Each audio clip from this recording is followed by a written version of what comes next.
O Corinthians venceu o Atlético em Minas Gerais, mas Vanderlei Luxemburgo segue correndo o risco de demissão. O vídeo de hoje do canal do Nicola traz bastidores dessa história e fala também sobre o Palmeiras. E aí, vai chegar reforço no Verdão? 3 atletas já saíram e eu te ajudo a entender essa história. Bora falar também sobre a reestreia de Alexandre Pato, que sempre faz gol nas reestreias, com exceção do São Paulo. Será que o tabu cai nesse domingo? Preciso te atualizar também sobre o Vasco. Derrota dentro de campo e mais um não na busca por um técnico. Por falar em mudança de técnico, como foi mal a mudança no Atlético Mineiro, Felipão não conseguiu vencer, o Galo perdeu outra.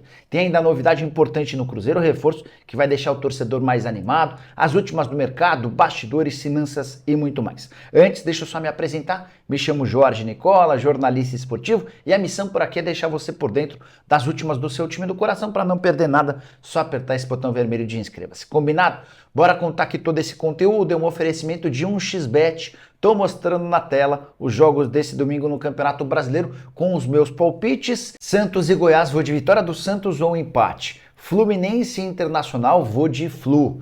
Já no Red Bull Bragantino versus São Paulo, vitória do Red Bull ou empate. Fortaleza e Atlético Paranaense, vou de Fortaleza. Para completar, ainda tem Grêmio e Botafogo. Jogo do líder contra o vice-líder, vou de empate. Para participar no 1xBet, você já sabe, né? Super simples. Você vai pegar o link que está no comentário fixo, vai clicar lá, fazer seu cadastro e na hora do depósito, não esquece de usar o cupom Nicola para ter direito a 100% de bônus no valor da grana que você colocar. Combinado? Só para arrematar, vale a lembrança de que nesse sábado havia sugerido para vocês duas situações no jogo entre Palmeiras e Flamengo.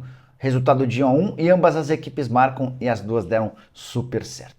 Bora começar o vídeo com o tradicional giro de notícias. A primeira informação é de que o empate 1-1 entre Palmeiras e Flamengo fez aumentar a vantagem do rubro-negro em relação à invencibilidade.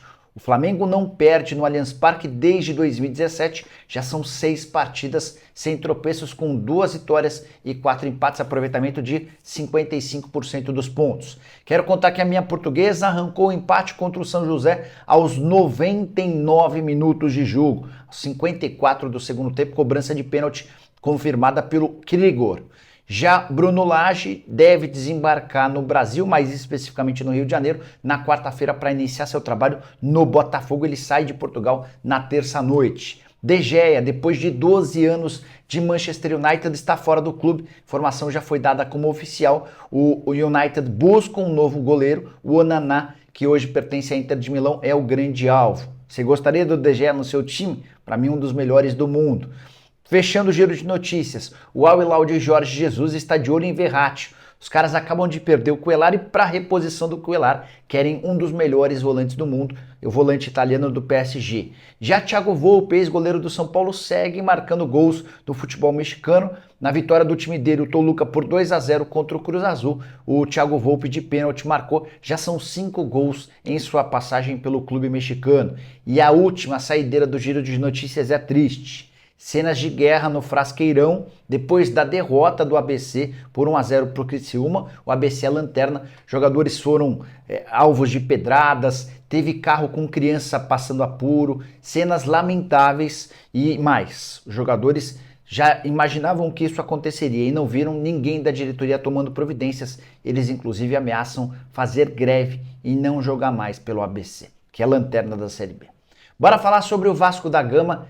Que final de semana trágico para o Cruz Maltino. Em campo, derrota por 1-0 para o Cruzeiro, gol do Machado em cobrança de falta no primeiro tempo. O Vasco ainda não marcou gols em São Januário desde a volta para a primeira divisão, campanha de time rebaixado. Para piorar ainda mais, o Coritiba venceu a América e ultrapassou o Cruz Maltino. Importante contar que se dentro de campo as coisas não vão bem, fora também seguem do mesmo jeito. O Vasco não conseguiu fechar a contratação do Rogério Ceni, aumentando a lista de técnicos procurados, sondados, cogitados e que descartaram o Cruz Maltino. O Jorge Jesus, Bruno Lage, Pesolano, Eduardo Cudê, Diego Alonso, Thiago Nunes e agora Rogério Ceni, todos em algum momento foram pelo menos sondados para saber das condições e disseram que não têm intenção de comandar o Cruz Maltino. A gente podia aproveitar e ver, além da busca por um técnico novo, de dirigentes novos, né? Porque com Luiz Melo e Paulo Brax tá bem difícil suportar, coitado do torcedor do Vasco. Bora falar sobre o Atlético Mineiro, outro que também não consegue sair do lugar. Pelo contrário, vai só se afundando. O Atlético perdeu por 1-0 para o Corinthians, gol de Roger Guedes. Mais uma vez a bola parada sendo responsável por tropeços do Atlético Mineiro. E o torcedor do Galo que andava chateado com o Atlético do Cudê certamente deve ter se arrependido. É que com o Felipão a coisa só piorou. A decisão dos 4 R's de contratar o Felipão foi um grande tiro na água. São 6 partidas sem vitórias, com 5 derrotas e um empate. Importante contar que essa derrota específica vai fazer com que o Atlético perca ainda mais contato com os times da parte de cima da tabela. Nesse momento, o Atlético Mineiro é o 11º colocado no Brasileirão, com 13 pontos de desvantagem para o Botafogo. Se o Botafogo empatar ou vencer, essa diferença vai se tornar ainda maior. O Atlético que já foi eliminado da Copa do Brasil pelo mesmo Corinthians. Que coisa, hein? O Atlético sempre resgatando o Corinthians. E aí sobraria apenas a Libertadores da América para ser disputada. Para azar do torcedor atleticano, o Galo pegou o Palmeiras no primeiro mata-mata de oitavas de final. Chance de a temporada terminar em algumas semanas é bem grande. Quero falar agora sobre o Grêmio, que segue com um futuro indefinido em relação a Luizito Soares, o atacante uruguaio. Diz que não tem condição, que precisa visitar seu médico na Espanha, enfim, aquele rolo que você já conhece. E diante desse cenário, surgiu o nome de Diego Costa, centroavante brasileiro, com passagem pela seleção espanhola. Ele se naturalizou por lá e jogou a última temporada no Wolverhampton. Quem trouxe a informação foi o repórter Rafael Pfeiffer. Ele contou que o nome do Diego Costa tem sido avaliado pelos dirigentes do Grêmio. Tricolor que perdeu recentemente, o Diego Souza não teve o contrato renovado, pode ficar a qualquer momento sem o Luizito Soares e busca um centroavante de peso. Passagem do Diego Costa pelo futebol inglês, especificamente pelo Wolverhampton, não foi boa.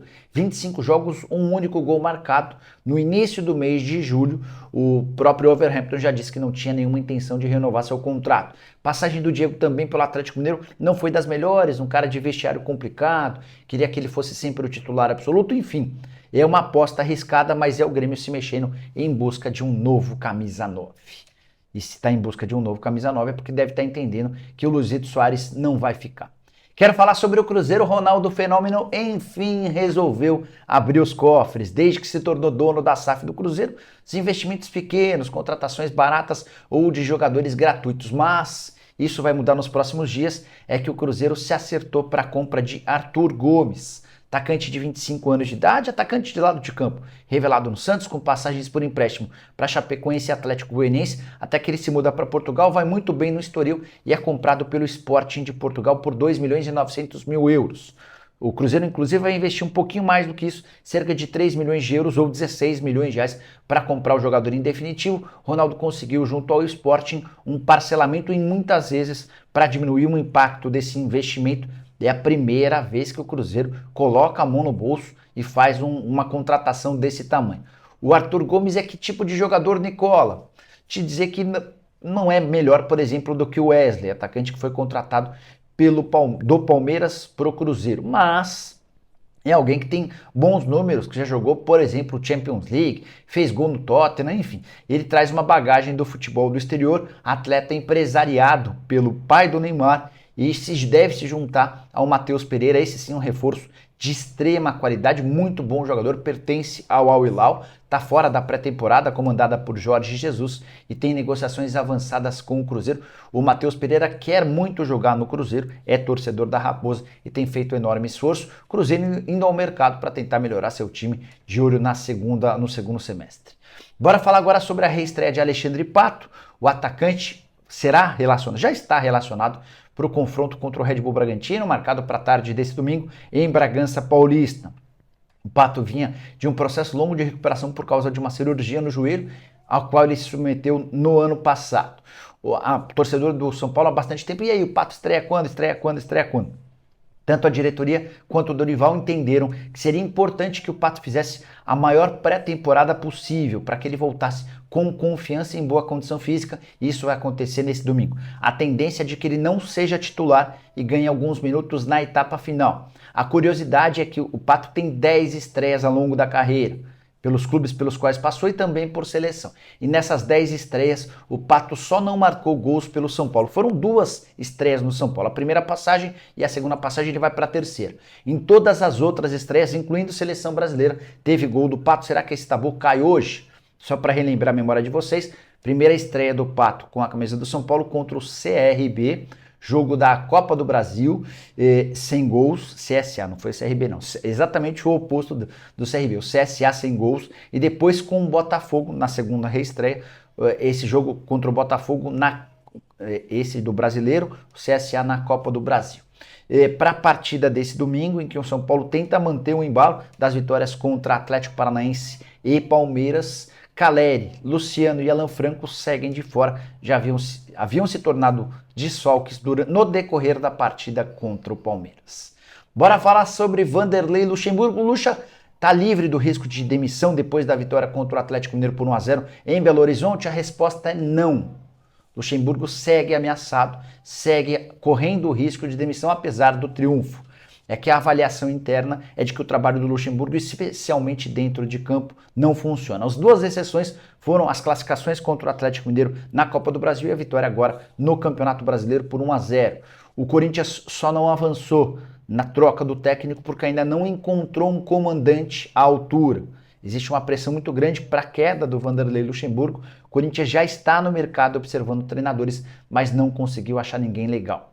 Um dos nomes cogitados foi do Pedro Caixin, que recentemente deu uma entrevista ao Neto, lá no programa da Band Esportes. O Caixinha deixou excelente impressão, não só no Neto, mas também em dirigentes corintianos. A partir daí o nome dele passou a ser especulado. Treinador português que tem contrato com o Red Bull Bragantino até dezembro e ganha pouco, na casa dos R$300 mil por mês. A multa rescisória dele nem é das mais altas. É que o Caixinha não parece disposto a sair do Red Bull Bragantino em meio ao projeto. Só sairá no fim da temporada e diante desse cenário fica mais complicado para o Corinthians esperar até dezembro. Se o Timão continuar buscando, garantindo vitórias, Luxemburgo vai ficando. Se houver um novo tropeço e o Corinthians nesse meio tempo encontrar um treinador, haverá a troca Luxemburgo.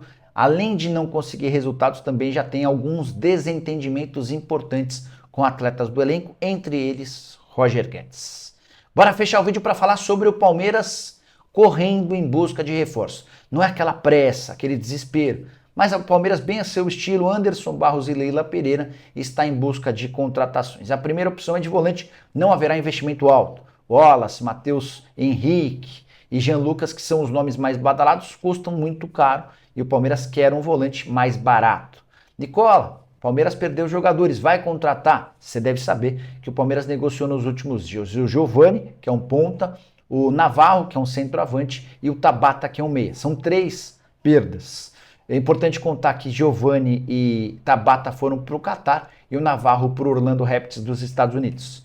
Não há intenção de substituição de forma natural, mas se pintar proposta, se pintar negociação que não custe muito, vai haver dinheiro. A curiosidade é que o Palmeiras de Leila Pereira e Anderson Barros errou demais nas contratações da temporada passada, a ponto de estar se desfazendo de alguns desses atletas a custo muito baixo. O Tabata, por exemplo, custou 5 milhões de euros, está indo por empréstimo. O Navarro até veio de graça, mas também está saindo por empréstimo. O Giovani, que era das categorias de base, foi quem mais garantiu grana. O Merentiel já havia saído por empréstimo, enfim. Dos 8 reforços contratados em 2022, só o Murilo acabou se transformando em titular, embora nesse momento nem seja um titular absoluto, tenha entrado no decorrer das partidas. E você, que está achando do Palmeiras? Só uma observação importante, no empate 1-1 com o Flamengo, o Abel demora a fazer as mudanças, as substituições. Elas acontecem por volta dos 40 minutos do segundo tempo. As principais, né? Antes, só uma mexida do Murilo entrando para alterar o sistema defensivo, o Arthur sai e o Murilo entra. As outras com 40 minutos de jogo. Isso tem sido uma frequente no Palmeiras de Abel Ferreira. E pode demonstrar que o técnico português não confia tanto em seu banco de reservas quanto deveria. Você pensa assim? Discorda? Use o espaço para comentários. Não esquece também de deixar like, de se inscrever no canal. A gente volta mais tarde para deixar você bem informado. Abraço, tchau!